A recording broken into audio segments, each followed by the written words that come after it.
Hey guys, this is Alec, and welcome back to Tech Authority. And if you've been following any tech, any recent releases, you would have known yesterday, June 7th, 2021, was Apple WWDC. Now, this is kind of Apple's event every year where they announce their brand new series of software. More in the fall, in like October, September is when they release new products.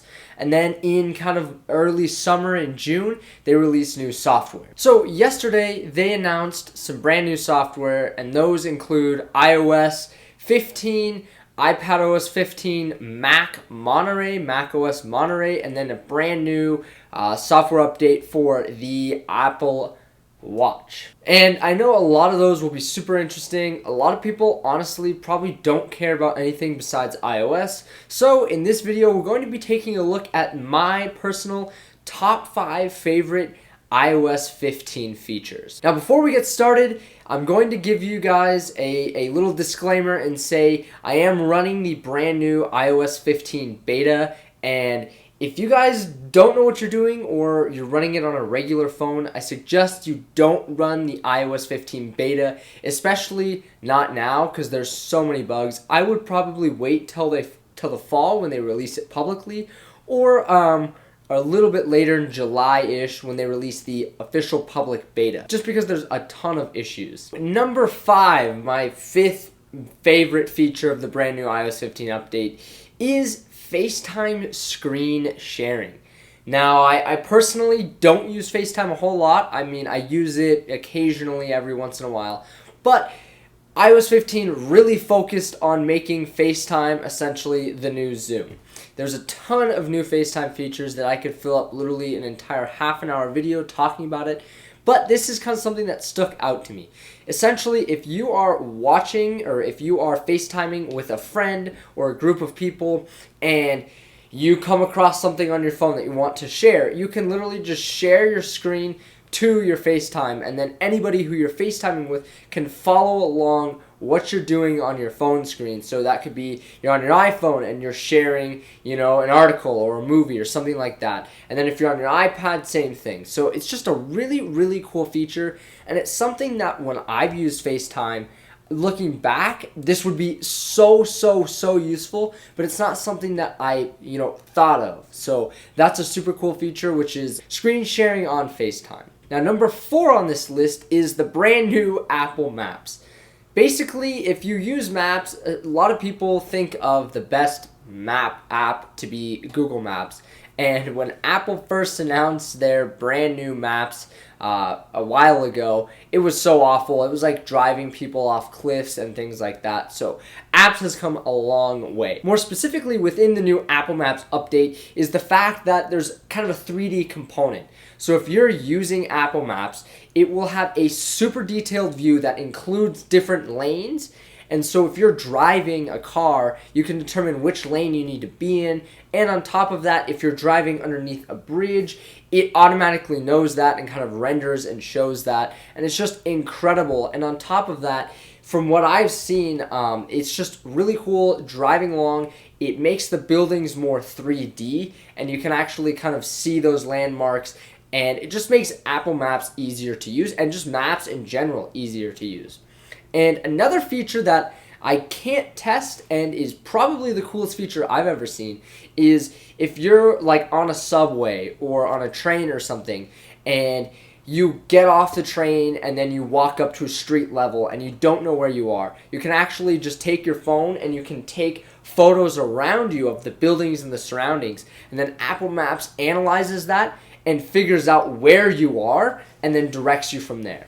So I think Apple Maps has, especially in iOS 15, become really, really awesome, like next level navigation app. And especially if you're not driving a car, more pedestrian or, commuting on trains and things like that. It's going to be absolutely just incredible. It's going to be really awesome. And I think it's really cool to be able to use Apple Maps to drive and things like that. So number 3 on this list is Apple notifications, the brand new notifications within iOS 15.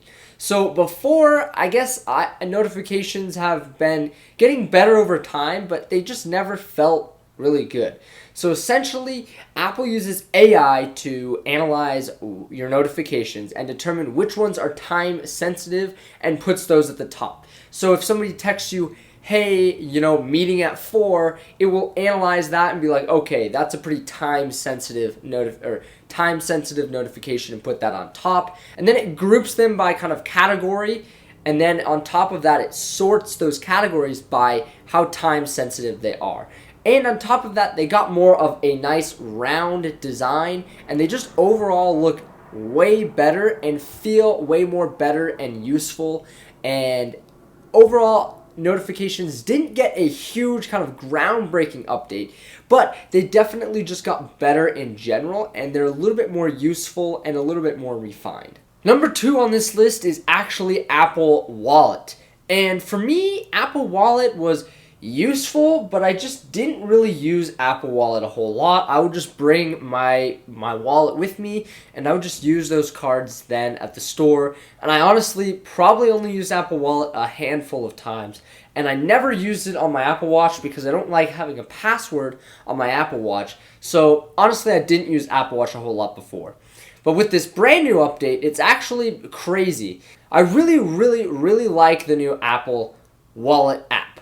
And there's a couple reasons for this. So number 1, this is already in iOS 14, but I did just figure this out. You can actually add your car insurance cards if you're, if you have State Farm or something like that in the US. You can actually add those to your Apple Wallet, which is actually super, super awesome. And I think what's really awesome is being able to have all your credit cards, right, in the app, your insurance cards, your Metro cards. Your ID is going to be put into this app, hopefully if your state in the US accepts that.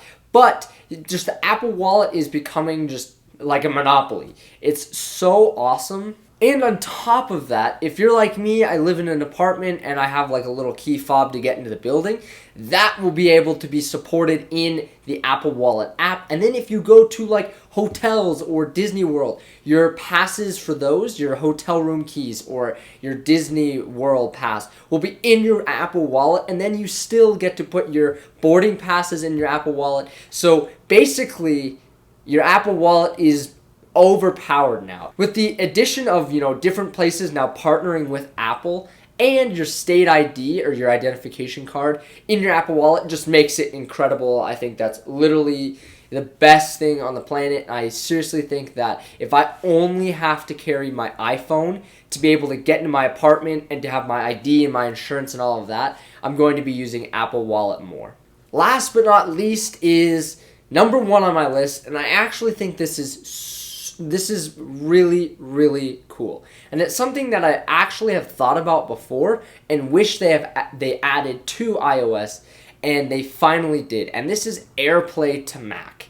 And this is very cool. Obviously, if I have a Mac or an iPhone, I can literally AirPlay whatever's on my screen, or if I'm watching a YouTube video, to like an Apple TV, right? Or a TV, a smart TV. Super convenient, super awesome. And, for me, if I have my computer and I'm watching, an NBA game or something, I can literally just stream it to my TV. Super awesome.